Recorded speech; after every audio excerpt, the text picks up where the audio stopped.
и близко к абсолютному максимуму. Ну, вот там 8,2, а тут 7,4. То есть нам осталось меньше градусов. До абсолютного максимума за март месяц, зарегистрированного еще в начале 80-х, не хватило чуть меньше градуса. Но рекордного тепла на 23 марта Якутск все-таки достиг. Опытный метеоролог Юрий Дегтяренко рассказывает, что температуры в 7,4 градуса в этот день еще не было. И это, безусловно, проявление аномалии в погоде. А у нас сейчас очень крупные аномалии. Мы с вами живем сегодня погодой, которая наблюдается в эти же дни, но в апреле месяц. Вообще, значит, вчера, вот, например, юг Оленёкского района, температура там была плюс 10.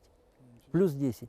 То есть это самая высокая была температура вот вчера на нашей территории.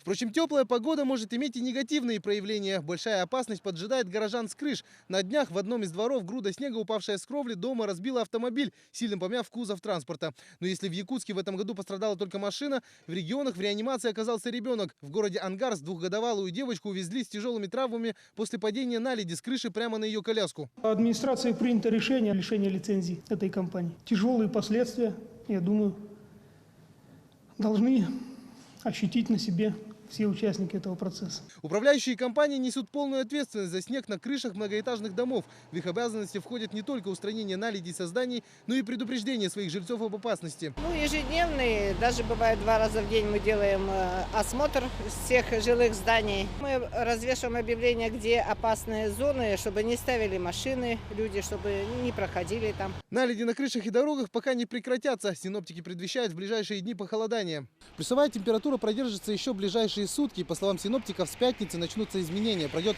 атмосферный фронт, который принесет нам сильный ветер и похолодание. На выходных столбик термометра опустится до -5, и всю следующую неделю температура будет держаться на уровне 10 градусов ниже 0. Ульян Бояркин, Роберт Набиев, Вести, Якутск.